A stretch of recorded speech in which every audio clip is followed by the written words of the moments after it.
ಕ್ರಿಸ್ತನಲ್ಲಿ ಪ್ರೀತಿಯ ಸಹೋದರರೇ ಮತ್ತು ಸಹೋದರಿಯರೇ, ನಿಮ್ಮೆಲ್ಲರಿಗೂ ಮುಂಜಾನೆಯ ವಂದನೆಗಳು. ಕ್ರಿಸ್ತನ ಜೀವಿತ ಪಾಠದ ಹೆಸರು ನಾನು ಅವನನ್ನು ಎಬ್ಬಿಸುವುದಕ್ಕೆ ಹೋಗುತ್ತೇನೆ.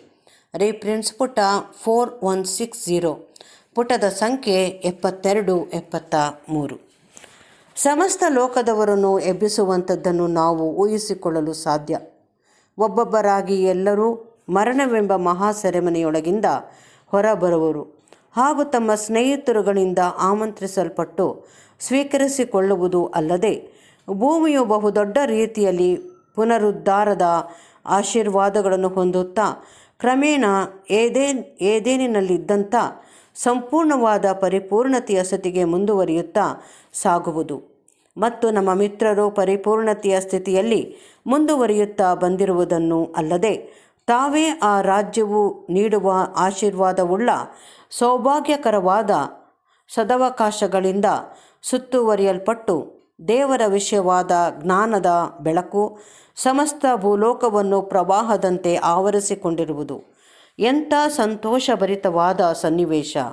ಆಹಾ, ಅನ್ಯ ಜಾತಿಯವರಿಗೆ ಬೋಧಿಸಲ್ಪಟ್ಟ ಸಂಗತಿಗಳ ಅನುಸಾರವಾಗಿ ಸ್ಟ್ರೈಕ್ಸ್ ನದಿಯ ದಾಟುವಿಕೆ ಇಲ್ಲವೇ ಅವರು ಬೇರೆ ವಿಧವಾದ ಪ್ರಾಣಿಯ ಜೀವಿತದಲ್ಲಿ ಪುನರ್ಜನ್ಮ ಪಡೆಯುವುದನ್ನು ಊಹಿಸಿಕೊಳ್ಳುವುದಕ್ಕಿಂತಲೂ ಇದು ಎಷ್ಟು ಭಿನ್ನವಾಗಿರುವುದು! ಆಹಾ, ನಿತ್ಯ ಯಾತನೆಯೂ ಇಲ್ಲವೇ ಫರ್ಗೇಟರಿ ಎಂಬ ಪಾಪವರ್ಜಿಸುವ ಸ್ಥಳದ ವಿಷಯವಾದ ತಪ್ಪಾದ ಬೋಧನೆಯನ್ನು ಕೇಳಿದವರಾಗಿ ಮತ್ತು ಇಂಥ ಸಂಗತಿಯು ತಮ್ಮ ಪಾಲಿಗೆ ಬರಬಾರದೆಂಬ ಭೀತಿಯಿಂದ ಸತ್ತು ಹೋಗಿರುವಂಥ ಅನೇಕರಿಗೆ ಈ ವಿಷಯವು ಅದೆಷ್ಟು ಭಿನ್ನವಾಗಿರುವುದು! ಅವರು ದೇವರ ಬಗ್ಗೆ ಎಂಥ ಕೃತಜ್ಞತಾಪೂರ್ವಕವಾದ ಹೃದಯವುಳ್ಳವರಾಗಿರುವರು!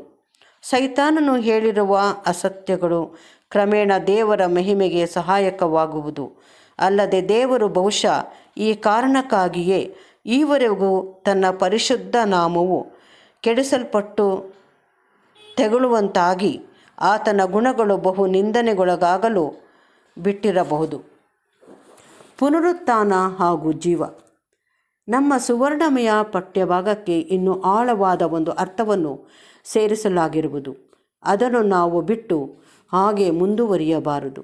ಅದು ಹೀಗಿರುವುದು: ಈಗ ಕರ್ತನಲ್ಲಿ ನಂಬಿಕೆ ಇಟ್ಟಿರುವ ನಾವು ಆತನ ರಕ್ತದ ಮೂಲಕವಾಗಿ ನಂಬಿಕೆಯಿಂದ ನೀತಿವಂತರೆಂಬ ನಿರ್ಣಯ ಹೊಂದಿದವರಾಗಿ ಪ್ರಭಾವ, ಮಾನ, ನಿರ್ಲಯತ್ವಗಳನ್ನು ಹೊಂದಲು ಕರೆಯಲ್ಪಟ್ಟಿರುವುದು ಅಲ್ಲದೆ ನಮ್ಮನ್ನು ಸಂಪೂರ್ಣವಾಗಿ ಪ್ರತಿಷ್ಠಿಸಿಕೊಳ್ಳುವುದರ ಮೂಲಕವಾಗಿ ಇವುಗಳನ್ನು ಅಂಗೀಕರಿಸಿಕೊಂಡವರಾಗಿರಲು ಈಗಾಗಲೇ ಪುನರುತ್ಥಾನ ಹೊಂದಿ ನೂತನ ಜೀವವನ್ನು ಪಡೆದವರಾಗಿ ಈ ಮೂಲಕವಾಗಿ ಈಗಾಗಲೇ ಮರಣದಿಂದ ಪಾರಾಗಿ ಜೀವಕ್ಕೆ ಸೇರಿದವರಾಗಿದ್ದೇವೆಂದು ಕೆಲವು ಸಾರಿ ಹೇಳಲ್ಪಟ್ಟಿದ್ದೇವೆ. ಸಹಜವಾಗಿ ಇಲ್ಲಿ ಪುನರುತ್ಥಾನ ಮತ್ತು ಜೀವವೆಂಬ ಶಬ್ದಗಳನ್ನು ಒಂದು ಸಾಂಕೇತಿಕ ರೀತಿಯಲ್ಲಿ ಬಳಸಲಾಗಿರುವುದು. ನಾವು ಹಳೆಯ ಸ್ವಭಾವವನ್ನು ತೊರೆದು ಪವಿತ್ರಾತ್ಮನಿಂದ ಹುಟ್ಟುವುದರ ಮೂಲಕವಾಗಿ ಕರ್ತನಿಂದ ನೂತನ ಸ್ವಭಾವವನ್ನು ಪಡೆದವರಾಗಿರುವೆವೆಂದು ಎಣಿಸಲ್ಪಟ್ಟಿರುವೆವು ಮತ್ತು ಈ ನೂತನ ಸ್ವಭಾವವೇ ಮೊದಲನೇ ಪುನರುತ್ಥಾನದಲ್ಲಿ ಪರಿಪೂರ್ಣತೆಗೆ ಬರಬೇಕಿರುವುದು. ಅಲ್ಲದೆ ನಾವು ಪವಿತ್ರಾತ್ಮನ ಮೂಲಕವಾಗಿ ಹುಟ್ಟಿದಂದಿನಿಂದ ನಮ್ಮ ಹಳೆಯ ಸ್ವಭಾವವು ಸತ್ತದ್ದಾಗಿರುವುದೆಂದು ಎಣಿಸಲ್ಪಟ್ಟಿರಲಾಗಿ ಸತ್ಯವೇದವು ನಮ್ಮ ಈಗಿನ ಸ್ಥಿತಿಯನ್ನು ಪುನರುತ್ಥಾನ ಹೊಂದಿದ ಸ್ಥಿತಿಯೆಂದು ಹೇಳಿರುವಂಥದ್ದು ಬಹು ವಿವೇಚನೆಯುಳ್ಳದ್ದು, ಸೂಕ್ತವೂ ಆಗಿರುವುದು. ಹೀಗಿರಲಾಗಿ ನಾವು ಹಳೆಯ ಜೀವಿತದ ಕ್ರಮ, ನಿರೀಕ್ಷೆ, ಧ್ಯೇಯಗಳಿಂದ ನೂತನ ಸ್ಥಿತಿಗೆ ಎಬ್ಬಿಸಲ್ಪಟ್ಟವರಾಗಿದ್ದೇವೆ. ನಾವು ನೂತನವಾದ ಮಾರ್ಗದಲ್ಲಿ ನಡೆಯಲು ಆರಂಭಿಸುವೆವು.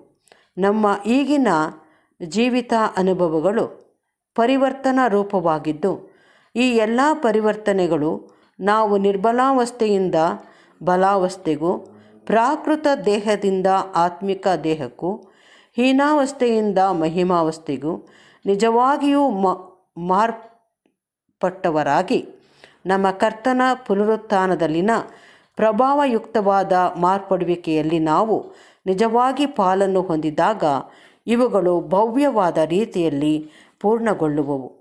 ನಾವು ಈ ವಿಶ್ರಾಂತಿಗೆ, ಈ ಆಶೀರ್ವಾದಕ್ಕೆ ಸೇರಲು ಪರಿಶ್ರಮಿಸೋಣ.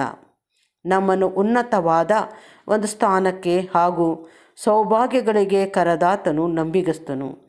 ಆತನು ತನ್ನ ಕೃಪಾ ಐಶ್ವರ್ಯದ ಅನುಸಾರವಾಗಿ ನಾವು ಬೇಡುವುದಕ್ಕಿಂತಲೂ ಆಲೋಚಿಸುವುದಕ್ಕಿಂತಲೂ ಉತ್ಕೃಷ್ಟವೂ ಉತ್ತಮವೂ ಆಗಿರುವ ಸಮೃದ್ಧ ರೀತಿಯಲ್ಲಿ ಸಹ ನಮಗೆ ನಿರ್ವಹಿಸುವನು. ಸಮಸ್ತವೂ ನಿಮ್ಮದು, ನೀವಂತೂ ಕ್ರಿಸ್ತನವರು, ಕ್ರಿಸ್ತನು ದೇವರವನು. ಈ ಮಧ್ಯೆ ಸಾಂಕೇತಿಕವಾಗಿರುವ ಈ ಪುನರುತ್ಥಾನದ ಜೀವಿತದಲ್ಲಿ ಜೀವಿಸುತ್ತಿರುವ ನಮಗೆ ಅಪೊಸ್ತಲನ ಈ ಮುಂದಿನ ಮಾತುಗಳು ಅನ್ವಯವಾಗುತ್ತವೆ.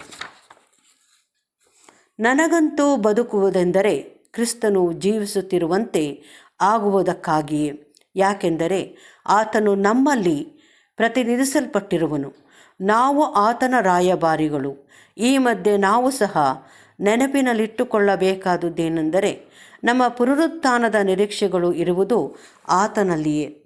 ಬರೆಯಲ್ಪಟ್ಟಿರುವಂತೆ ನಿಮ್ಮ ಜೀವವು ಕ್ರಿಸ್ತನೊಂದಿಗೆ ದೇವರಲ್ಲಿ ಮರೆಯಾಗಿಟ್ಟಿದೆ ಮತ್ತು ನಮ್ಮ ಜೀವವಾಗಿರುವ ಕ್ರಿಸ್ತನು ಪ್ರತ್ಯಕ್ಷನಾಗುವಾಗ ನಾವು ಸಹ ಆತನ ಜೊತೆಯಲ್ಲಿ ಪ್ರಭಾವದಿಂದ ಕೂಡಿದವರಾಗಿ ಪ್ರತ್ಯಕ್ಷವಾಗುವೆವು.